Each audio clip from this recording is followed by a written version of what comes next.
I'm Nick Seco from HomeRight Windows and Doors, and we're located in Waynesboro, Pennsylvania. So we do vinyl replacement windows, we do steel and fiberglass entry doors, we do aluminum storm doors, and we do sliding patio doors, all made by Provia. The windows are a vinyl replacement window, and it could be anything from double hungs to casements to bay and bow windows and everything in between. So when somebody calls in the office and needs an estimate, they get Roxanne on the phone typically, and she would schedule an appointment for me to come out and take some measurements, provide some literature, go through what options we have, and then I would follow up within about 24 to 48 hours with an estimate with all the details of the products as well as the installed price. I find that we're typically much more affordable than the companies that you see advertising on TV or in a lot of other places. If they're spending a lot of advertising dollars, obviously they're passing those costs on to their consumers. You could go to our website at homerightwaynesboro.com, or you could call us at 717-749-4874. Local and live, covering Franklin and Washington counties, it's Let's Talk TriState with Tiny and Katie. Welcome back to Let's Talk TriState, all powered by HomeRight Windows and Doors, the right choice winner in the 2024 Best of the TriState in Waynesboro. And it's Friday, and you know what that means. We have Dan DeDona from localnews1.org to tell us all the things that are happening in the area and what we can do this weekend. Excellent. Well, let's go ahead and start with 5 things to do. In the Waynesboro Area Gala Auction Incorporated Group is hosting its 43rd annual cancer auction on this Saturday, tomorrow actually, at Green Grove Gardens in Greencastle, PA. The event will begin at 3 p.m., and it aims to raise funds to support cancer patients in Franklin County, providing services like transportation, lodging during treatment, financial assistance. I've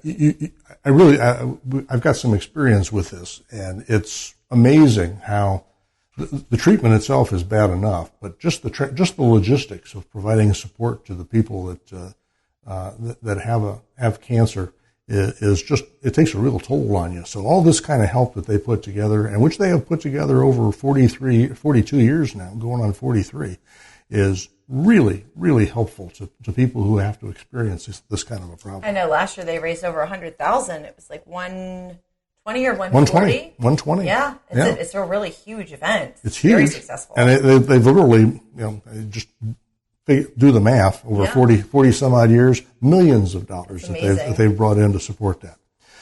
Next thing up, over in Boonesboro, the Washington County Rural Heritage Museum is hosting its spring reopening on Saturday, April 5th from 11 a.m. to 4 p.m. This offers hands-on activities mainly for children, including kite making, painting Easter rabbits in the German fractor style, broom making, open hearth popcorn popping, and they have a number of other activities that you can participate. A donation of $3 to $5 is suggested at the door to help them defray expenses. I like broom making. That's interesting. I'm trying to see what that looks like in my head. I can't piece it together. I guess I've never really given any thought to it. That's what I was saying. How do you do that? They do that? Yeah. Right. Okay. Next, for those of you who recall the story of the Princess and the Pea, which was you take a pea and then you put 15 or 20 mattresses on top of it, and then you put a young lady on top of it, and if she can still feel the pea, then she's a princess. Clearly, that lends itself to comedy. So this coming Saturday at 7:30 p.m. and Sunday at 2:30 p.m., the Barbara Ingram School of the Arts is going to present their annual musical. This year it will be Once Upon a Mattress, which is hilarious. Tickets are $14. You can purchase those online or by calling the box office. It's an adaptation of Hans Christian Andersen's The Princess and the Pea. Should be a lot of fun. Next, Grace Gardens in Chambersburg is hosting a whimsical garden tea party Sunday at 6, between 4 and 6. Again, primarily designed for children under 12. It features pastel decor, spring florals, a whole bunch of kid-friendly activities.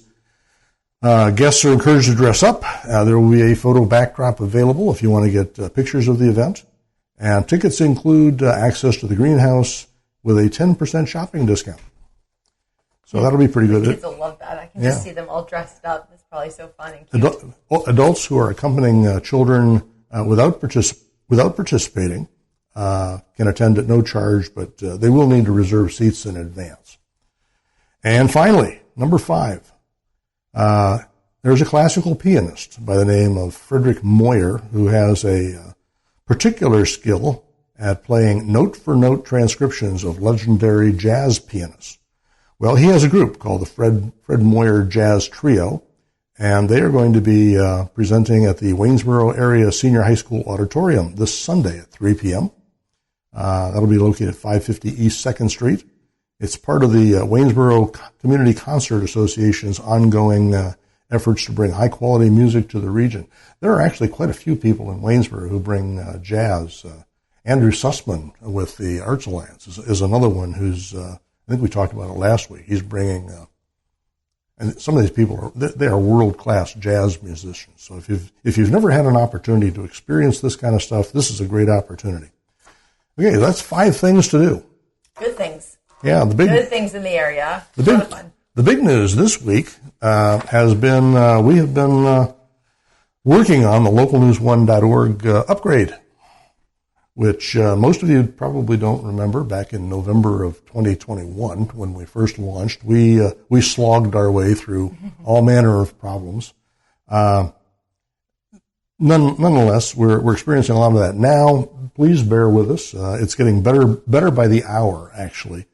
In the meantime, the news goes on regardless of how well our site is operating. Washington County's burn ban, which had been extended through today, has been lifted as of about 7 o'clock this morning. Well, I mean, did you see the forecast for this weekend? Yeah, it's nothing but rain and thunderstorms last night. We need it. Last night was pretty bad. Yeah. There was a lot.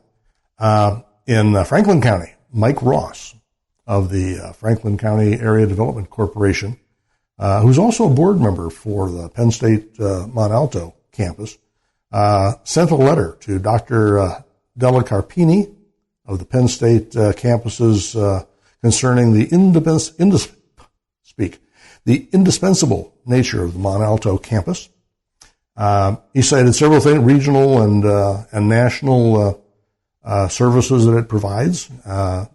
It's a catalyst for opportunities. He cited quite a very large proportion of people who are first-time college attendees who go there first, and then they move on to the main campus. And he also, because he's in the area, he's in the economic development business, he also talked about how important it is to have an institution like this, along with great high schools in the area, for workforce development, because he's in the business of keeping current businesses here, because they like among other things, they like the labor market, but also selectively attracting businesses to Franklin County in order to diversify the economic picture. So hopefully that will have some effect. We've heard nothing more from Penn State. I was going to say I haven't seen any updates on that. We're watching for it, but Hagerstown, bless their little hearts, the city council has just been amazingly active, taking on a variety of topics. The big thing that they talked about was a $27 million budget. It includes a property tax increase of up to 1.057 cents per $100 worth of assessed property value. That's apparently the first increase in property taxes since 2018. So it's been a while. They've been holding a lid on it pretty well. Water rates, of course, recently went up about 14%, and electric is going up as well. This will be the first increase in electric fees since 2005. Wow. So if they were having some financial difficulties, it might be because they were desperately trying to keep a lid on it for everybody's benefit. But as everybody knows, expenses have been going up across the board. Of course. And there will be, of course, public hearings on the 20th of May. So if you want to, if you're interested in expressing your thoughts on any of those topics, by all means, attend. They are also considering the use of 112 acres for mixed use. Currently, it's undeveloped property. The zoning administrator proposed putting it into mixed use. This is property that's called a Dow farmland. It's out on Landis Road. The Planning Commission and others didn't think so highly of it. As a matter of fact, the Planning Commission rejected the proposal. Now, if it works the way I think it works, they don't have the final say. They basically make a recommendation to the council. So you can probably expect that there will be some lobbying on both sides. Oh, sure. Between now. A pushback there, sure. Yeah. Or in support. Or both ways. Both sides. Either way, as long as the council is well advised, they can make a decent decision on the subject. The council identified I-81 expansion as at the very top of their transportation priority list. Yeah, that'll be nice. Yes. They cited safety and, as you might suspect, highway user revenues, which they get from people driving down the road. There are zoning amendments that are being considered to regulate cannabis businesses in the county or in the city. The two sides of the debate are, of course, Maryland just recently approved cannabis. One side says, yeah, but it's still not it's still illegal federally. On the other hand, and I think probably the more pragmatic people, I'm not in favor, but one way or the other, but from a pragmatic perspective, they're saying, well, we could just let these things pop up wherever they feel like weeds all over the city, or we could provide some direction in where they go. So anyway, that debate is continuing. There was also a gentleman by the name of Court Manuel Schmidt. I hope I didn't mangle that too badly. He came in and proposed raising some rates, but generally making them all flat rates for parking downtown. And his idea is, if you got a stable rate, if you're trying to make a decision whether you want to go downtown to participate in some events or just to shop or whatnot, it's a relatively easy decision if you know what it's going to cost you in advance. Sure. If you got this notion in the back of you can hear the clock ticking. The whole time you're down there, you're starting to get antsy. That's not necessarily good. So he made that proposal. We did not hear how that turned out, but apparently that's under consideration. Not to be outdone, Pennsylvania, Doug Mastriano, senator from our district, put together 5 bills. He's apparently the chairman of the First Responder Committee at the state. He's got 5 bills that they put forward. And these are really pretty good because firefighting and EMS, and he adds hazmat to this, they're very difficult to get certified on. They're very expensive to participate, both the equipment and the personal gear. There's liability considerations, there's certification requirements. So these 5 bills are designed to try to make it easier to be a firefighter, and for firefighting and EMS organizations, make it easier for them to raise the funds that they need to replace these extraordinarily expensive pieces of equipment. Mm-hmm. So certification testing, apparently right now it takes 4 blocks, about 188 some odd hours, and you get a test at the end. His proposal is, why don't you take the test after each one? I mean, 188 hours is a lot of hours. Yes, it is. Yeah, you could forget you even started by the time you get to you get to the end. So he's got a proposal to do that. PA first responders who are working outside of the state, he wants to make them eligible for line of duty death benefits.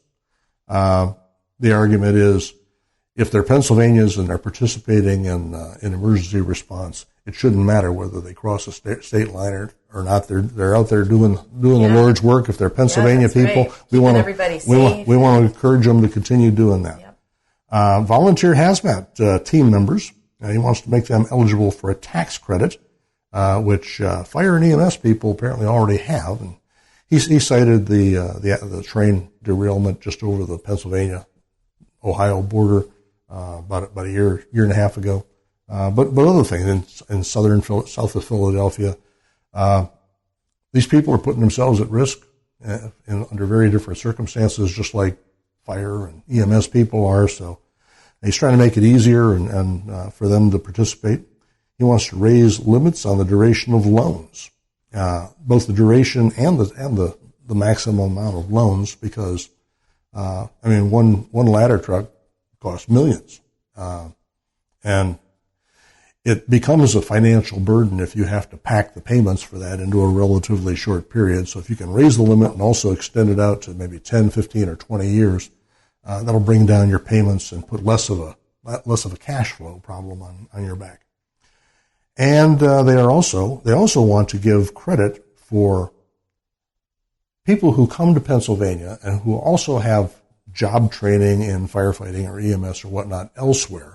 Apparently there's a 206-hour requirement to get certified. You have to go through all of that. The argument there is, look, if they're already trained, they've already had hands-on experience, they've got certifications elsewhere, we should recognize that. There may still be some unique things the state of Pennsylvania wants, but again, we shouldn't require them to go through 206 hours like they're a straight rookie. Yeah, starting right from scratch, sure. Yeah. In Chambersburg, solar is a little ripple there. Two things came up. Solomon's United Church of Christ apparently recently put in solar panels. They are going to be sponsoring tours on the 8th of April. I think that's Tuesday, right? Yeah. Tuesday on the 8th of April. Mm-hmm. They want to show, here's our arrangement, here's why we made the decisions we made, here's why we thought it was a good idea. So if anybody wants to participate in that and see what this particular line of thinking by the United Church of Christ, this is a good opportunity to go out and see one in action. And actually hear the people that decided to do it, why did they do it. Antrim Township has also got a meeting on the 8th of April where they're going to consider a solar item. We did ask. They were not exceptionally forthcoming, but if you're interested in what the topic is, it is on their agenda coming up soon. All right. Washington County published a meeting. I guess this falls under the category of entertainment that you've been missing. Apparently there's been a fella who shows up, and he's particularly disruptive. He uses expletives. He carries obscene signs. Okay. Apparently there was some demonstrations of buttocks. So the Washington County troops have finally decided, we didn't think we needed standards for this sort of thing, but right. Come on. You never know what you're gonna find. So they're not real excited about the idea of there being a lot of disruption and theatrics taking place when they're actually trying to conduct business. So they're passing some conduct and sequence guidelines to govern that sort of thing. We are running a little bit low on time, Dan. Do we have maybe a couple more we could share before we wrap up? Yeah, let me hit the police. There was fair warning for everybody that's getting e-bikes. There was a fatal e-bike crash in Greencastle on the 30th of March. That was very sad. I read about that. Mm-hmm. Yeah, it's not good. There were a number of stories about people. I'm not going to go through all of them. There was one that was particularly interesting, though. Greencastle graduate Taryn Parks earned an ACC honors in the mile for her fourth consecutive years down at North Carolina State. So, Tar Heels. In sports, baseball season's coming up. We try to cover the standings, and to the extent that we can get game scores. We try to cover as much about Little League baseball in every community as possible, but definitely the standings.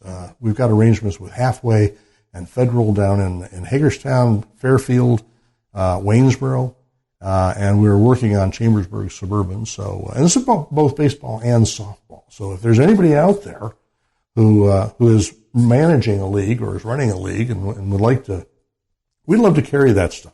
I mean, my grandparents loved it when my folks brought pictures of or stories with my name in it, and same thing applies here. We want to cover that kind of stuff. We want to give the kids some credit. There's a lot of stuff going on in schools. I'm going to skip past.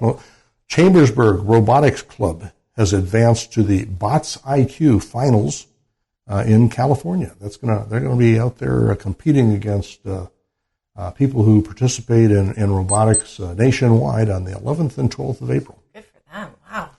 A lot of stuff in health. There's much more to cover. What I would suggest to you is, by all means, go out and look at localnews1.org. Get a subscription. There are 67 stories just this past week.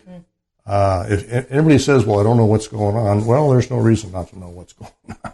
There's an awful lot there, way more than I'm able to cover here every Friday. I'll leave you with the thought of the day. Go on. Claustrophobic people are more comfortable thinking outside the box. LocalNews1.org is the place to go. Dan, we'll see you again next Friday. It's Let's Talk Tri-State, all powered by Legends Bar in Chambersburg. You can satisfy your sports fix at Legends Bar with game day specials and cold brews, Hollywell Avenue in Chambersburg. Let's talk Tri-State. If you'd like to be featured on an upcoming episode of Let's Talk Tri-State, call 717-597-9200 or email letstalk@921thegoat.com.